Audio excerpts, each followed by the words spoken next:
Hello friends, welcome to literature fire channel.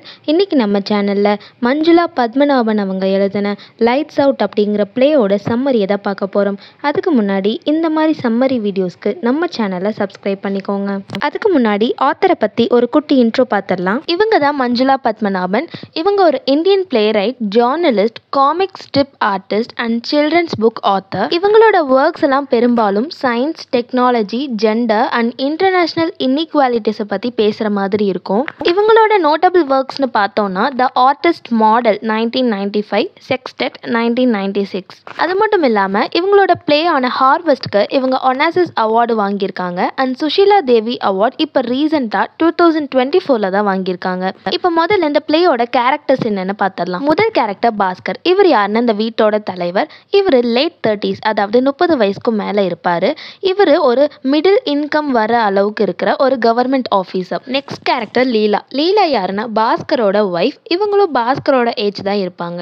அடுத்து மோகன். மோகன் யாருன்னா பாஸ்கரோட ஃப்ரெண்ட். நெக்ஸ்ட் நைனா. நைனா யாருன்னா லீலாவோட ஃப்ரெண்ட். சுரேந்தர். சுரேந்தர் யாருன்னா நைனாவோட ஹஸ்பண்ட். நெக்ஸ்ட் ஃபெரிடா. இவங்க யாருன்னா இந்த வீட்டோட மெய்டு. இப்போ இந்த பிளே என்னன்னு பார்த்துடலாம். பாஸ்கர் அண்ட் லீலா இவங்க யாருன்னா ஒரு மிடில் கிளாஸ் கப்பிள். இவங்க எங்கே தங்கியிருக்காங்கன்னா ஒரு அப்பார்ட்மெண்ட்ஸில் தங்கியிருக்காங்க. அதுவும் 6th ஃப்ளோரில் தங்கியிருக்காங்க. அந்த அப்பார்ட்மெண்ட்ஸோட பேர் என்னென்னா சாண்டா க்ரூஸ் அப்படிங்கிறது. இது வந்து மும்பையில் இருக்குது. இவங்க இங்கே ஸ்டே பண்ணியிருக்காங்க. இவங்க வந்து 6th ஃப்ளோரில் இருக்காங்க இல்லையா. 6th ஃப்ளோர்னால் அது மட்டும் லாஸ்ட் கிடையாது. அதுக்கு மேலேயும் வந்து நிறைய ஃப்ளோர்ஸ் இருக்குது, கீழேயும் நிறைய ஃப்ளோர்ஸ் இருக்குது. இப்போது என்ன ஆகுதுன்னா தினம் பாஸ்கர் அண்ட் லீலாவுக்கு ஒரு ஸ்ட்ரேஞ்சான சவுண்டு கேட்டுக்கிட்டே இருக்குது. அது என்ன சவுண்ட்? ஒரு விமன் வந்து அழுகிற சவுண்ட் கேட்டுட்டே இருக்கு. எங்கேருந்து கேட்டுட்டு இருக்குன்னா இவங்களுக்கு பக்கத்தில் ஒரு பில்டிங் இருக்கு. அந்த பில்டிங் வந்து கன்ஸ்ட்ரக்ஷன் போயிட்டு இருக்கு, அதாவது இன்னும் கட்டி முடிக்கல. அந்த மாதிரியான பில்டிங்காக இருக்கு. அங்கேருந்து இந்த மாதிரி சவுண்ட் கேட்டுட்டே இருக்கு. இந்த மாதிரி பில்டிங்ஸை நீங்கள் வந்து நிறைய மூவிஸில் பார்த்துருப்பீங்க. அந்த மாதிரி கன்ஸ்ட்ரக்ஷன் போயிட்டு இருக்க பில்டிங் அது. இந்த சவுண்ட் வந்து இன்னைக்கு மட்டும் கேட்கல, தினம் வந்து பாஸ்கர் அண்ட் லீலாவுக்கு ஒரே டைமில் டெய்லி நைட் இது கேட்டுக்கிட்டே இருக்கு.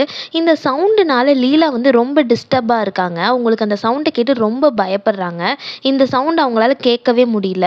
அது என்ன சவுண்ட் அப்படின்னா அந்த பக்கத்தில் இருக்க பில்டிங்கில் தினம் ஒரு விமனுக்கு கேங் ரேப் நடந்துக்கிட்டு இருக்கு. லீலா ரொம்பவே பயப்படுறாங்க இந்த சவுண்டெல்லாம் கேட்டு.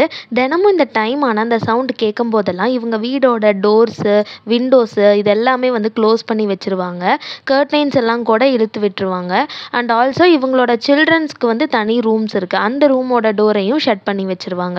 அது மட்டும் இல்லை, லீலா இந்த சவுண்டை கேட்க முடியாமல் அவங்க காதுகளில் காட்டனை வச்சு அடைச்சிக்குவாங்க. ஆனால் அப்பயுமே அந்த சவுண்டு கேட்டுகிட்டே தான் இருக்கும். லீலா அவங்க ஹஸ்பண்டான பாஸ்கர் கிட்ட போலீஸை கூப்பிட்டு கம்ப்ளைண்ட் பண்ண சொல்லிக்கிட்டே இருப்பாங்க. ஆனால் பாஸ்கர் ரிப்பீட்டடாக ஒரே ஒரு விஷயத்த தான் சொல்லிக்கிட்டே இருப்பார். நமக்கெல்லாம் எந்த பிரச்சனையும் வேணாம், நம்மளாம் எதுவும் சொல்ல வேணாம் அப்படின்னு சொல்லுவார். பாஸ்கர் இந்த மாதிரி சுச்சுவேஷனில் கூட இவ்வளோ மோசமாக இவ்வளோ செல்ஃபிஷாக நடந்துக்கிட்டு இருப்பாங்க. ஆனால் லீலா ஆஸ் அ விமனா இன்னொரு விமனுக்கு இந்த மாதிரி ஒரு அநியாயம் நடக்கிறத காதாலையும் கேட்க முடியல, கண்ணாலையும் பார்க்க முடியல, ரொம்பவே கஷ்டப்படுறாங்க. ஆனால் பாஸ்கர் கொஞ்சம் கூட பொருட்படுத்தாம நீ யோகா ப்ராக்டிஸ் பண்ணு, உனக்கு அதனால அந்த சவுண்ட்லாம் கேட்காது, நீ ரொம்ப ரிலாக்ஸ்டாக இருப்ப அப்படின்லாம் சொல்கிறாரு. பாஸ்கர் என்ன சொல்கிறாருன்னா நம்ம வீட்டுக்கு இன்னைக்கு டின்னருக்கு என் ஃப்ரெண்ட் வரான் அப்படின்னு சொல்கிறாரு. அது வேற யாரும் இல்லை, மோகன். மோகன் யாருன்னா பாஸ்கரோட ஃப்ரெண்டு. அவர் வீட்டுக்கு வராரு. பாஸ்கரும் மோகனும் பேசிக்கிட்டு இருக்கும்போது இந்த இன்சிடென்ட்டை பற்றி சொல்கிறாங்க.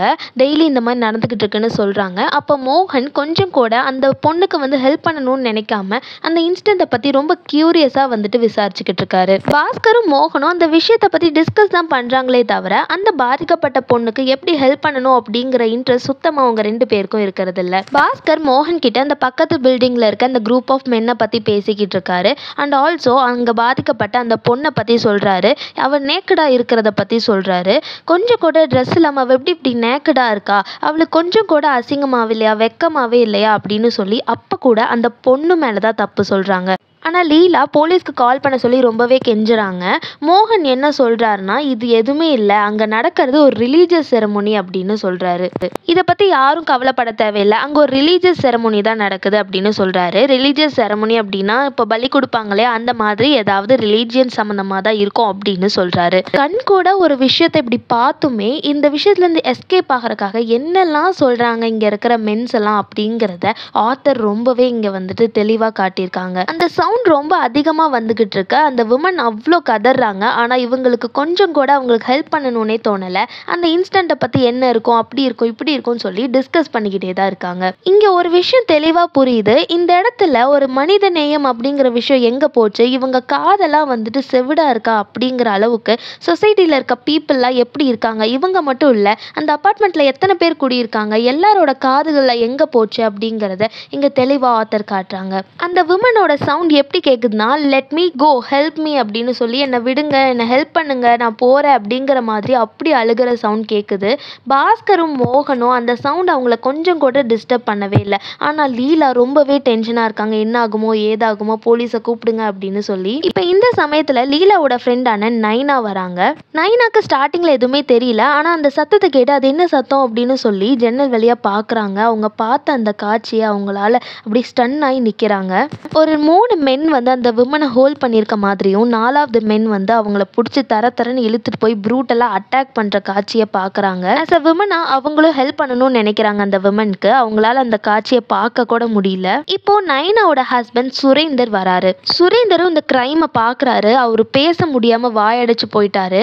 அவர் ரொம்ப வயலண்ட்டாக மாறிட்டார். அவங்கள கண்டிப்பாக சும்மாவே விடக்கூடாது, நம்ம கொல்லணும் அப்படின்னு சொல்லி முடிவெடுக்கிறாரு. இந்த டிஸ்கஷனில் மோகன் ஒரு பக்கம் அது ரிலீஜியஸ் செரமோனிங்கிறாங்க. பாஸ்கர் என்ன சொல்கிறாருன்னா, அவள் ஒரு ஓரா இருக்கலாம்ல, அதாவது ஒரு ப்ராஸ்டியூட்டாக இருக்கலாம்ல, அப்படியே இருக்கக்கூடாது, இது ஏன் ரேப்பாக கன்சிடர் பண்ணுறீங்க அப்படின்னு சொல்கிறாரு. அந்த பொண்ணு அப்படி கதறா.